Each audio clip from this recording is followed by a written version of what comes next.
Gente, é muito triste, mas eu estou chegando a uma conclusão que eu juro eu não queria chegar.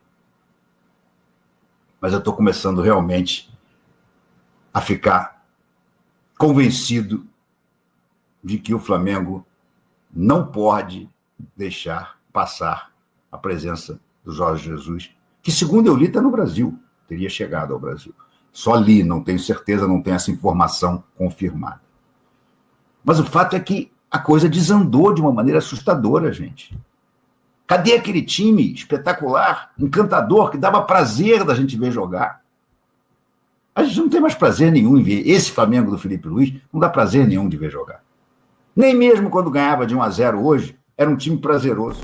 Flamengo empata na Libertadores e sombra de Jorge Jesus volta aos holofotes do clube carioca. Fala, nação, estamos chegando com mais um react aqui em nosso canal. Trazemos um recorte do canal RMP, link na descrição. Renato Maurício Prado critica escolhas de Felipe Luiz, principalmente por tirar Léo Ortiz, melhor zagueiro do Flamengo neste momento em jogo da Libertadores. Com isso, o nome de JJ ganha força nos bastidores rubro-negro. Bora acompanhar o recorte e na sequência a gente deixa a nossa análise. Sem mais, bora pro conteúdo agora. Que coisa inacreditável o que nós acabamos de ver lá no jogo em Santiago del Estero, na Argentina. Que Flamengo foi esse? Um time covarde. Um time sem nenhum tipo de inspiração. Errando passes de 5 metros. Tocando a bola sem parar na defesa. E no meio-campo para trás. Um time que achou um gol do Arrascaeta no início. Quando até pareceu que tinha o controle da partida. Mas pouco atacava, essa é a verdade. Achou um gol do Arrascaeta. Quase achou outro. Novamente com o Arrascaeta. Novamente em contra-ataque. Mas dessa vez o Arrasca perdeu. E aí o Flamengo simplesmente passou a defender 1-0. O final do primeiro tempo já foi uma coisa vergonhosa. O Flamengo se acoelhou, o Flamengo se acovardou. Aquele Flamengo que nós vimos tantas vezes predominante, posse de bola, jogando no campo do adversário, marcando a saída de bola do adversário, esse Flamengo não apareceu essa noite. Pelo contrário, o que nós vimos foi um Flamengo covarde, um Flamengo que não liberava os seus laterais para avançar. O que adianta você ter o Wesley e o Ayrton Lucas se você prega os dois na defesa? Ah, mas é porque o Central Córdoba tem 2 pontas insinuantes. Marca ele de outra maneira. Faz o teu ponto insinuante do teu adversário e marcar o seu lateral. Se impõe. O Flamengo tinha que ter chegado hoje lá, na Argentina, com a postura de quem diz assim, olha só, você me ganhou lá no Maracanã, porque nós fizemos um bando de cagadas. Mas agora aqui, eu só quero avisar vocês o seguinte, o tricampeão da Libertadores somos nós. Vocês são um time pequeno da Argentina, que nas últimas 8 partidas ganhou uma, aquela que foi um aborto da natureza. Então me desculpe, mas vocês vão ser obrigados a jogar no seu próprio campo, porque eu vou te imprensar lá. Eu tenho mais time, eu tenho jogadores melhores, eu vou te empurrar contra o teu próprio gol. E você que se vire para evitar uma goleada. Essa seria a postura esperada. A postura do Flamengo do Felipe Luiz de um mês atrás. Do Flamengo do Felipe Luiz, que ganhou o estadual com o pé nas costas, que meteu 3 no Botafogo, campeão da Libertadores, e que parecia já em ascensão absoluta. Não. Encruou, desandou.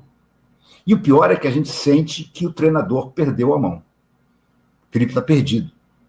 As escolhas dele hoje mostram claramente um treinador refém do seu próprio elenco. Bruno Henrique não joga nada desde que surgiu o escândalo da Bet. Desde que surgiram os zaps dele com o irmão. É óbvio que ele tem culpa no processo. Adoraria que não tivesse. mas aqueles apps são absolutamente batom na cueca.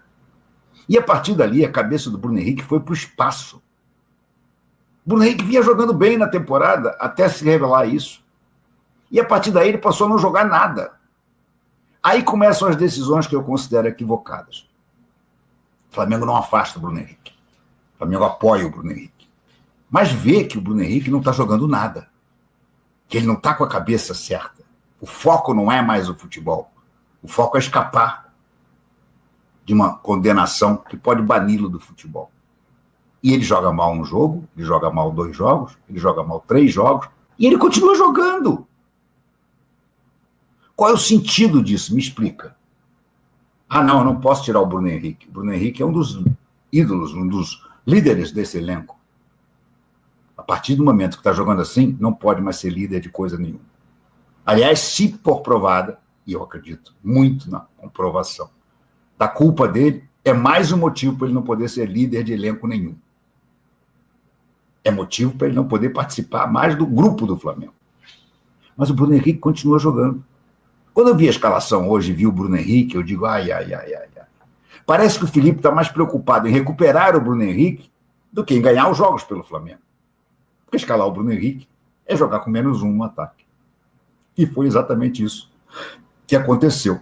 Assim como tirar o Léo Ortiz do time para botar o Danilo do lado direito com o Léo Pereira é outra atitude, para mim, típica de quem está preocupado mais com o seu prestígio dentro do grupo do que com a melhor solução para o Flamengo.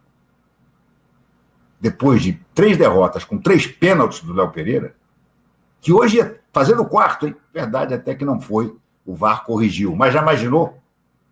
O Felipe Luiz tinha que ter botado ele no banco. A zaga tinha que ter sido a que terminou o jogo. Léo Ortiz do lado direito, Danilo do lado esquerdo. Aí não, ele manteve o Léo Pereira. E botou o Danilo, tirou o Léo Ortiz, que viu-se pela entrada dele no segundo tempo que não tinha nada. Ah, não, foi um rodízio. Quem sabe preparando para num futuro, diante da argumentação de rodízio, poderem finalmente escalar a zaga, que é a melhor zaga do Flamengo, que é Léo Ortiz e Danilo. Danilo jogou bem hoje? Não jogou. Não jogou, até porque jogou do lado errado. Danilo joga melhor hoje em dia de quarto zagueiro do que de back central. Embora tenha feito a carreira dele como lateral direito. Então, teoricamente, o lado direito do campo não deveria ser um problema para ele. Mas o certo, quando joga o Léo Ortiz, é o Danilo do lado esquerdo e o Léo Ortiz do lado direito. O Felipe Luiz manteve o Léo Pereira. Como se dizer assim, eu não posso perder o grupo. Se eu barro o Léo Pereira agora, eu perco o grupo, porque vão dizer que eu estou culpando o Léo Pereira. Mas o Léo Pereira foi culpado nas 3 derrotas. O Léo Pereira fez 3 pênaltis infantis. E aí, o Felipe disse há 2 ou 3 entrevistas atrás que Léo Pereira era o melhor zagueiro do continente. Gente, o Felipe está se perdendo. Uma vez mais. Gente, você quer ver a maior prova de que ele está se perdendo? Ele tinha feito só 4 substituições. O gol não saía. O que ele devia ter feito? Colocado o menino Joshua. Ah, mas ele não ia repetir o gol. Talvez não, mas ele é um atacante. Ele é um fazedor de gols. Ele tem 100 gols, mais de 100 gols na base. Qual foi a última substituição do Felipe Luiz? O Alan. O Alan, entrou o Alan. Agora me expliquem, pelo amor de Deus, como é que você pode, precisando ganhar desesperadamente, você tendo um menino que é uma joia, que ele próprio, Felipe Luiz, reconhece que é uma joia, menino no banco, esperando para entrar, e ele bota o Alan. Gente, é muito triste, mas eu estou chegando a uma conclusão que eu juro, eu não queria chegar. Mas eu estou começando realmente a ficar convencido de que o Flamengo não pode deixar passar a presença do Jorge Jesus, que, segundo eu li, está no Brasil, teria chegado ao Brasil. Só li, não tenho certeza, não tenho essa informação confirmada. Mas o fato é que a coisa desandou de uma maneira assustadora, gente. Cadê aquele time espetacular, encantador, que dava prazer da gente ver jogar? A gente não tem mais prazer nenhum em ver esse Flamengo do Felipe Luiz, não dá prazer nenhum de ver jogar. Nem mesmo quando ganhava de 1-0 hoje, era um time prazeroso. Era um time que tocava. Gente, o Flamengo parece que está voltando à época do Sampaoli ou do Tite, ou dos dois juntos. Não é um time que vá para frente. Não é um time que leve a bola tocando para frente. É um time que só toca a bola na defesa e entre os volantes e depois dá um chutão para frente. Isso não é tática, gente. Isso pode ser tática de time pequeno, não do Flamengo. Felipe, você conhece o Flamengo. Você sabe como é o Flamengo. O Flamengo não pode entrar em campo num jogo como esse, tão importante, contra um time tão mais fraco e jogar da maneira que você jogou. Você foi covarde hoje, Felipe. Eu digo isso com dor no coração, mas você foi covarde. Você prendeu seus laterais. Você quis controlar a bola no seu próprio campo e não no campo do adversário. Você ainda conseguiu fazer 1-0 no gol do Arrascaeta, e em vez de aproveitar e ir para cima, como dizia o Cláudio Coutinho, quando enfia a faca tem que girar, porque senão o cara ainda volta e te mata. Você não quis girar a faca. Você disse, não, parece briga de colégio. Tirei sangue, já está bom. Para mim a briga acabou. Não, não acabou. Os 15 minutos finais do primeiro tempo e o segundo tempo inteiro foram vergonhosos. Não há outro termo. Foram vergonhosos. Insisto, em termos matemáticos, o Flamengo ainda pode se classificar. Se ganhar da LDU em casa e se ganhar do Tátira em casa. Mas eu pergunto, jogando esse futebol, vocês acham que o Flamengo vai ganhar, vai fazer os 6 pontos para ainda tentar a classificação? E eu já deixei de acreditar. Sinceramente, já deixei de acreditar. Não é possível. O que aconteceu? Eu desconfio de uma coisa que aconteceu e me preocupa bastante. Quando ele tira o Pedro no intervalo e bota o Juninho Xereca, eu disse assim, isso é substituição sugerida pelo Boto. O Boto não se conforma de assumir um fracasso gigantesco, que é a primeira indicação dele ser um perna de pau. Ele precisa fazer com que o Juninho dê certo de alguma maneira para que ele seja reconhecido como scout, um grande scout do Flamengo, um grande scout do futebol mundial, que foi buscar um perna de pau, porque é isso que o Juninho é. Ele é um perna de pau. Ele pode até amanhã fazer um golzinho aqui, outro lá, mas ele é um baita de um perna de pau. E nada justificava tirar o Pedro no intervalo. Ah, o Pedro não estava bem? Não, mas quem estava bem? O Arrascaeta no primeiro tempo, só. É óbvio que era muito melhor ter jogado com o Pedro pelo menos mais 20 minutos no segundo tempo. Depois, ok, se de repente pelo controle de minutagem achasse que era muito arriscado manter o Pedro mais do que, sei lá, 60, 70 minutos em campo, ok, aí você tira. Mas voltar com o Xereca, já deixando o Pedro no banco, isso me leva ao meu maior medo. Até que ponto o Boto não está ali do lado? O Boto acha que é técnico. O Boto acha que é técnico. Nunca foi técnico de porra nenhuma, mas ele acha que é técnico. Ele é scout, mas ele se acha técnico. E eu não duvido nada que ele esteja fazendo a cabeça do Felipe Luiz. E uma das coisas que ele mais quer ver é o Xereca, caneludo, peladeiro, dá certo. Então, tomara que eu esteja errado. Eu não tenho essa prova, eu não tenho essa informação. Mas quando você vê, num jogo como o de hoje, que o Flamengo faz 1-0 até jogando sob controle, passa os últimos 15 minutos levando sufoco, e a primeira substituição é tirar o Pedro e botar o Xereca? Que isso, minha gente? Que isso? Não consegui entender, de maneira nenhuma. E o que me vem à cabeça, só tomando muito uísque hoje mesmo, o que vem à cabeça e me preocupa é exatamente essa história. Até que ponto o Boto não está se metendo no trabalho do Felipe Luiz? Coisa que ele não devia fazer de maneira nenhuma.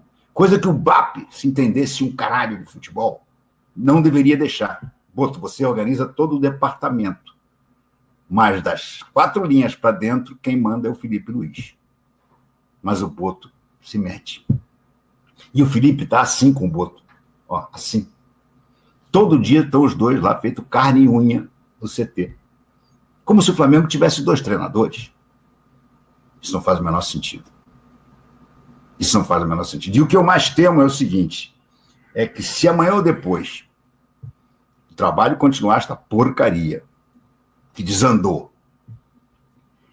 e resolverem tirar o Felipe, o Boto é quem vai escolher o treinador. E eu duvido que o Boto escolha o Jorge Jesus. Ainda que tenham trabalhado juntos no Benfica, o Jorge Jesus como técnico e o Boto como scouter. Tem gente assim, não, mas o Boto era o dirigente, era o diretor técnico do Benfica, uma ova. Na época do Jorge Jesus, o Boto era o chefe do departamento de scout. Depois da saída do Jorge Jesus, anos mais para cá, ele chegou a ter um cargo mais importante. Mas diretor técnico mesmo, ele só foi virar lá fora, no exterior, no Shakhtar e outras coisas. Mas no Flamengo ele passou a ser um cara que se sente no direito de influenciar na escalação, de influenciar nas substituições. Porque só da cabeça do Boto faria sentido entrar o Juninho no lugar do Pedro no intervalo. Gente, um desastre, infelizmente, que para mim, somado ao desastre contra o Cruzeiro, quando o time também não jogou nada, quando o time não se impôs, pelo contrário, ficou acoelhado também contra o Cruzeiro. Achou um gol novamente num belo chute do Arrascaeta, mas pouco agrediu o Cruzeiro. E no final tentava desesperadamente resistir naquele 1-1 e acabou penalizado por mais um pênalti do Léo Pereira e o gol do Gabriel no rebote do próprio pênalti.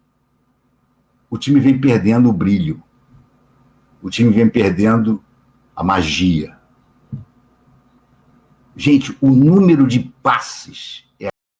Salve, salve nação, sejam todos bem-vindos ao nosso canal. Se você é novo por aqui, chega, se inscreva, ative as notificações e, é claro, deixa o seu like para fortalecer o nosso trabalho. O link do canal de Renato Maurício Prado ficará na descrição como forma de créditos. Vamos aqui dar nossa opinião, fazer análise da partida entre Central Córdoba e Flamengo, que terminou empatado em 1-1. O nosso Mengão, mais uma vez, com uma atuação horrível.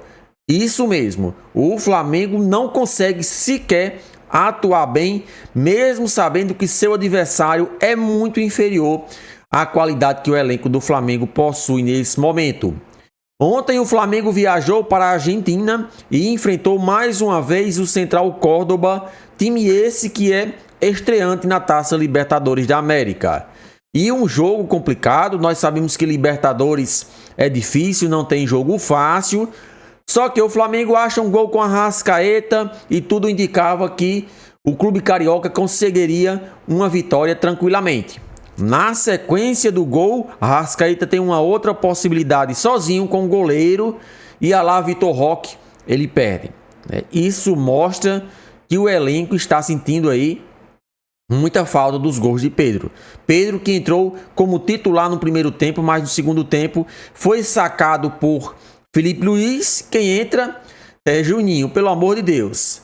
É inadmissível um elenco que nem o Flamengo tem, você ter Juninho como substituto de Pedro. Ou seja, o Flamengo não tem centroavante para substituir Pedro nesse momento. Penso eu que Felipe Luiz tem que montar uma estratégia diferente.